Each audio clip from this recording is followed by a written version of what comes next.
Hey everybody, welcome back to the channel and welcome to the first video on the channel filmed at my new shooting bench. We are sitting on my home range here at about 55 yards and we're going to be doing some work with my muzzleloader today. Now this muzzleloader has had some trouble in the past, mainly starting when I got sidetracked and forgot to clean it after I shot it and the bore got a little bit pitted. It's not horrible, but it's enough that it's thrown off the accuracy. Today, acceptable accuracy for me will be anything under 2 inches at 50 yards, which is really sad because this muzzleloader could do 2 inches at 200 yards, no problem, when I first got it. This muzzleloader also, unfortunately, is not made anymore. This is a Knight MK85. This is one that my dad actually gave to me, and it's sitting in what I believe is a Boyd's laminate stock. The Boyd stocks are what a lot of Knight muzzleloaders came standard with. It is a percussion cap inline action, 50 caliber. My standard load for ever since I have been shooting muzzleloaders, and this is a load that my dad handed down to me, has been a 452 diameter, 250 grain Hornady XTP in a sabot. And these sabots are sized for both 451 and 452 bullets in a 50 caliber bore, but the 452s have seemed to work better. I have a few other bullets to test today, just in case this load does not work well, and to see if maybe we can dial things in a little bit more. I've got the 225 grain FTX bullet from Hornady. This is also 452 diameter. And then I've got some of these new Hornady bore driver FTX bullets. These are full bore 50 caliber bullets. I believe they're .499 diameter, and they've got a little plastic base on the bottom that is not a sabot. I guess some states that matters and you're not allowed to use sabot bullets. But anyway, we may try these out. These are 290 grain bullets. I may try these out if the other two don't work. So we're going to be doing quite a lot of shooting with this muzzleloader today. I'm going to take 3-shot groups because black powder is kind of hard to find and it's getting more and more expensive. Right now what I have is GoX, and we're going to start out using 100 grains of it with a, let's see, number 11 percussion cap. Yep, and I've got a few of those. Those are also really hard to find right now, so I'm kind of being sparing with all of my components.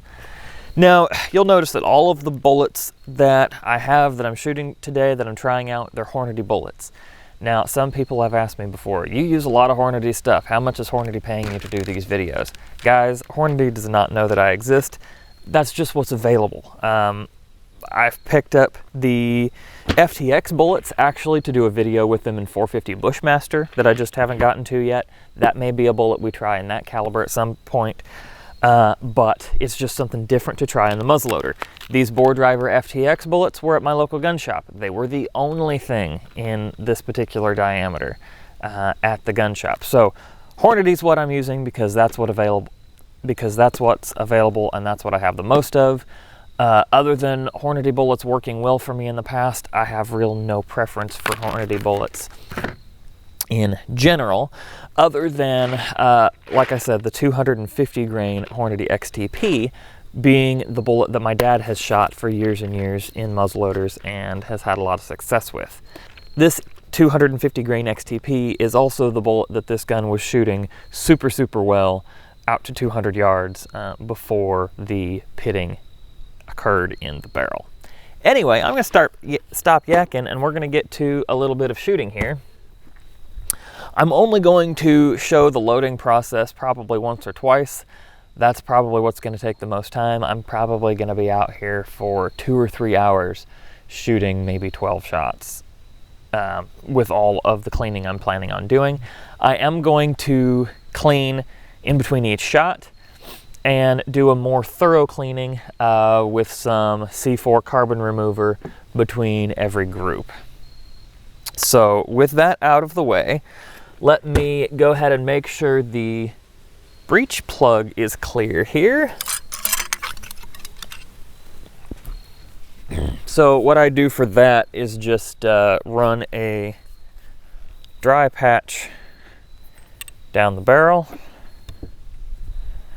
and that'll help get some of the storage oil out of it as well. I'm going to run that all the way to the breech plug. Oops, I lost my percussion cap. It fell on the ground. That's too bad, because like I said, those are hard to find. All right, I'll cap it there. Take off the secondary safety, primary safety's off. You know what, I'm going to put in some earplugs, because even with just the percussion cap in, this thing's kind of loud. Wait for those to swell a little bit. Point the gun safely downrange, and there we go. All right, love the smell of those percussion caps. Dump it out, set that to the side. Now, I should have a little bit of an oily patch with a good burn mark on the end of it from the cap, and that's exactly what I've got. So we are ready to get shooting.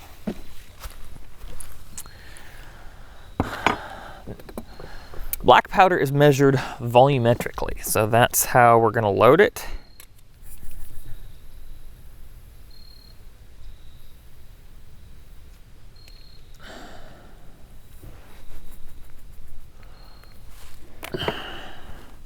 Using a measure with a funnel here, and it's set at 100 grains on the scale there. So I'll just dump this down the bore. Of course, I'm keeping my face out of the way at all times. Make sure all that powder gets in. Yep, it's in. Yep, starting out with this 250 grain XTP and a sabot.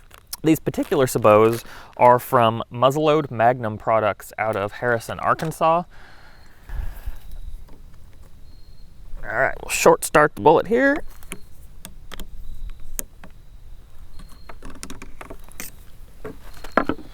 This is a fairly tight fitting load.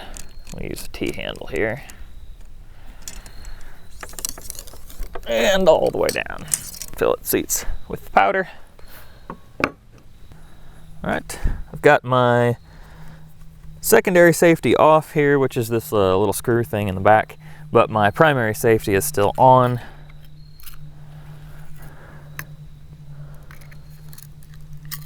I'll put the cap on the nipple, get some earplugs in, and we'll shoot at the target. I'm not going to have the target camera set up today, mostly because it is going to take so long in between shots, and it would be a ton of footage to narrow down. So what we will do is just we'll go down and take a look at the target after this first group here. Now, every year I do seem to get scope bit by this thing, because it's got a much longer push kind of a recoil than most other things I shoot.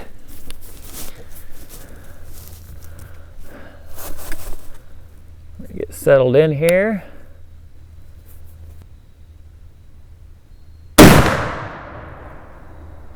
That was a much gentler recoil than I remember. A heck of a lot less than 30-06.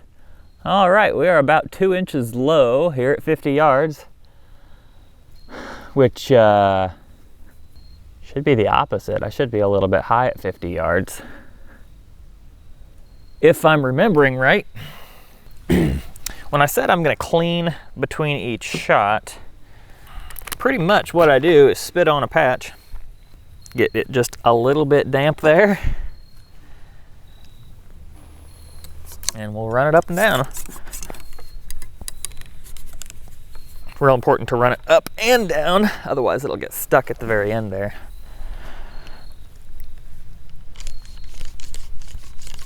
This black powder is foully stuff for sure.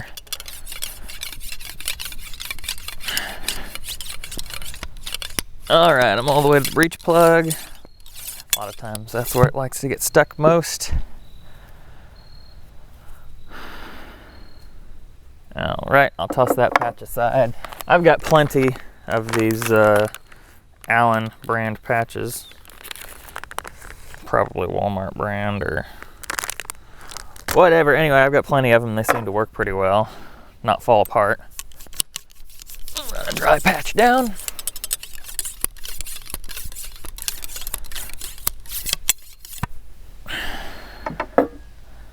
You can see after just one shot just how dirty that is.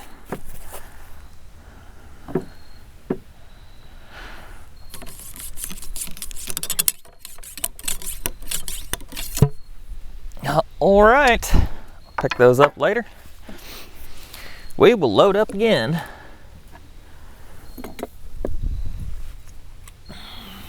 See what kind of a group we get. Usually the first shot in a group is outside where the other group is, or where the rest of the group is, just because of the changes that happen after fouling.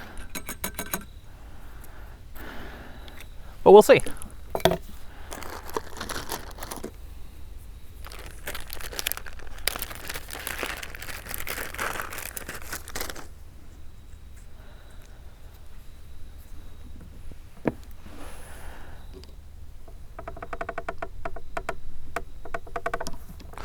Again, I'm making sure not to have any more of my body, and certainly not my head or chest, over the muzzle while I'm doing this.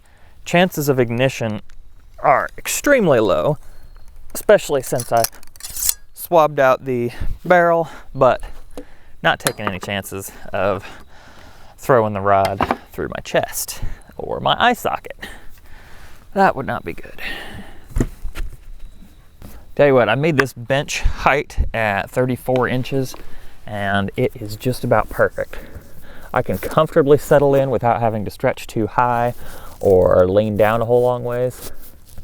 Liking it a lot. Yeah, I'll try to get a semi-consistent position between the rest, the gun, the bench, and all that. Sometimes forget I've got two safeties.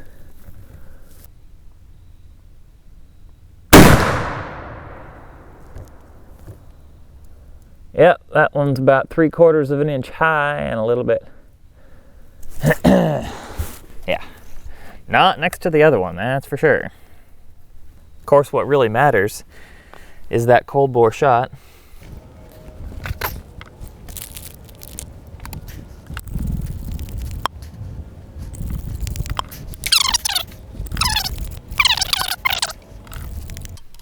I do love shooting muzzleloaders, and eventually I will get some more. I was looking actually today at a TC Encore, which I think I heard Thompson Center was shutting down or Smith & Wesson was discontinuing it. I don't know. Anyway, I hope that's not the case because Thompson Center makes some dang good guns.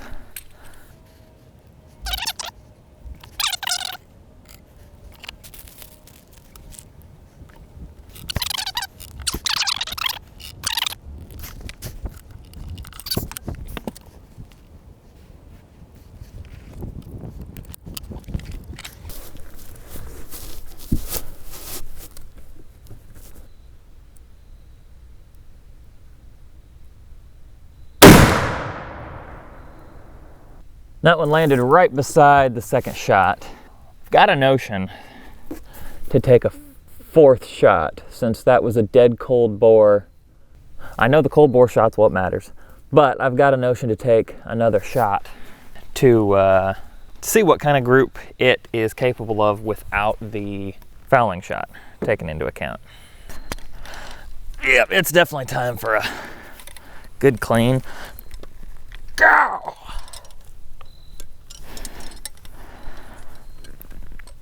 Well, and I have gotten it stuck enough that I broke my ramrod.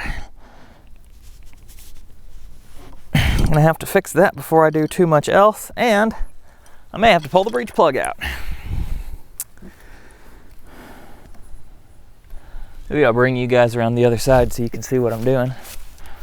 I'm taking the nipple out right now.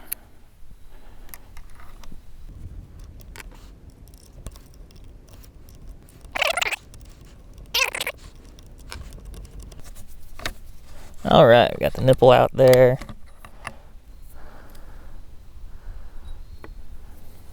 Flip ends.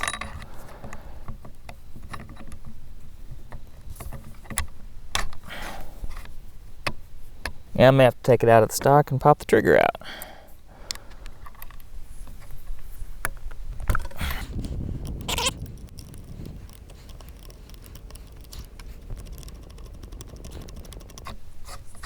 Okay, we're out. Yep, I believe I am going to have to.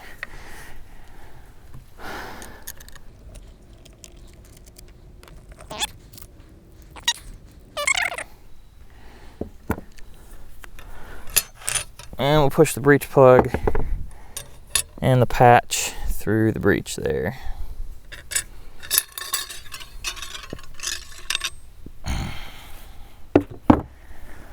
So these ramrods are aluminum arrow shafts with inserts pressed in. And you can see what happened is the insert popped out. And I may have to find a way to crimp that back in, because I pretty often have to put some force in this direction. Let's see if I can just whack it back in for now. Yep, that got it. I'll see how usable it is like that, but like I say, I'm gonna have to crimp that back in. Yeah, that's got all kinds of crud in there. I'm gonna wipe out what I can and we'll put her back together. I'll just come back to you guys when we're loaded up and ready to take the next shot, I guess. All right, last shot here with the XTP.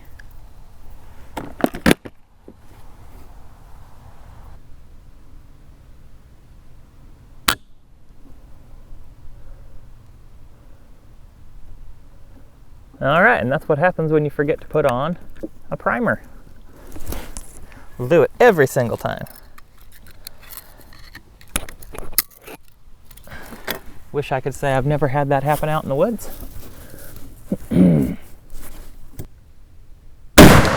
There it cocked me in the nose. Wasn't squeezing it hard enough. That one was way outside, but it's probably my fault. Well, sights were on the target and the trigger squeeze was good. So it shouldn't have been. And it looks like we've mostly got a 2-inch group at 50 yards there, which is, you know, not terrible. At 50 yards, that's a dead deer every time. At 100 yards, that's probably a dead deer every time. Except for that fouling shot, which at 50 yards would still be okay, at 100 yards would not. All right, what I've got a notion to try next, just because it is so different, is the bore driver bullet. I don't know what powder charge to use with it, honestly. I did a little research online, and I couldn't find a good answer. So, in fact, I couldn't find any answer where anybody was listing powder charges they were using with it. It's 290 grains, and the bullet's a different diameter. I'm gonna stick with 100 grains.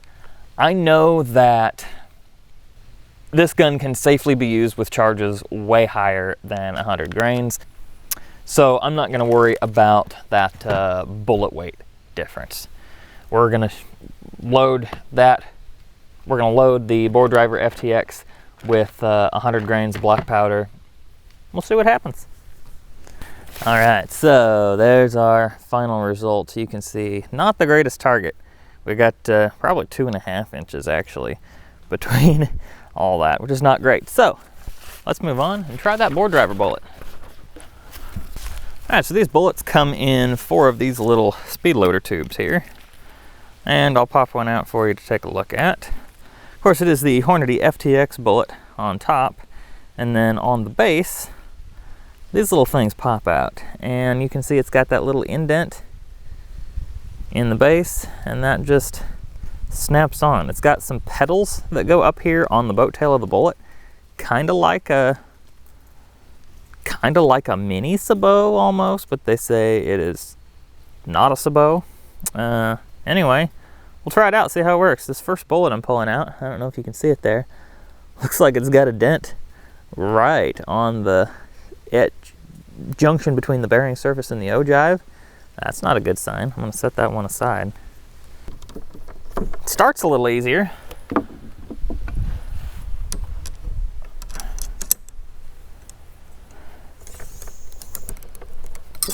Seat it all the way down there on the powder. We'll give it a go. Hoping the point of impact is similar. All right, definitely gonna squeeze this a little tighter this time.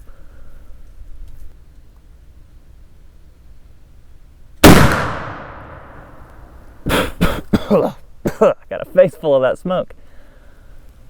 All right, we're just high on center line, which is perfect if we stay there.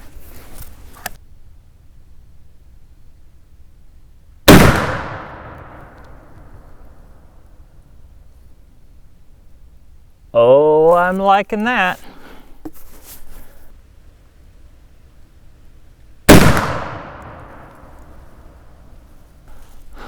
All right, folks, well, that was a lot simpler than I thought. Let's go take a look at that target.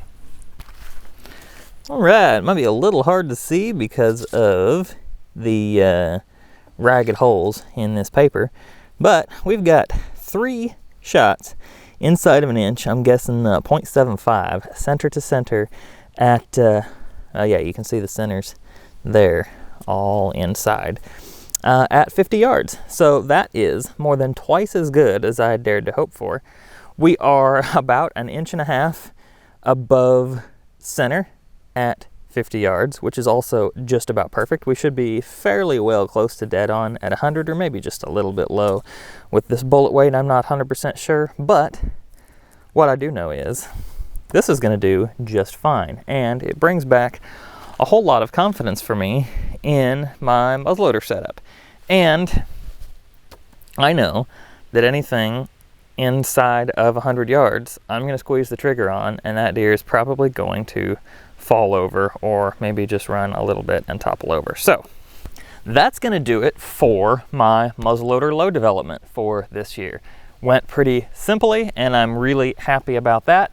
I think I have enough data to say that I can safely switch away from these 250 grain XTPs for right now, at least with the state of my barrel. I shot these a whole bunch last year. I probably shot 25 rounds through this muzzleloader last year, and had groups that looked a whole lot like this first group, which was spread all over the paper with a total of about 4 inches there at 50 yards. So at some point I will check where the perfectly cold bore, clean bore shot is with this particular load, but for right now I'm calling that plenty good. Like I say, I'm gonna give this thing its between shot cleanings like I have been this whole time. I'm gonna load up, and in just a few hours here, yeah, it's noon now, so in 2 to 3 hours I'm gonna go out in the woods and sit down and see what walks through. So anyway guys, I hope you enjoyed this one. Glad to finally get this muzzleloader on the channel. I've shot probably 3 videos with it before that just were not good enough and never made it to posting on the channel because I really never got any sort of decent results. So now that I have something we can actually work with, we'll go with it. Anyway guys, thank you so much for watching. I appreciate it. Check out the channel, Instagram, and Patreon. Y'all have a good one.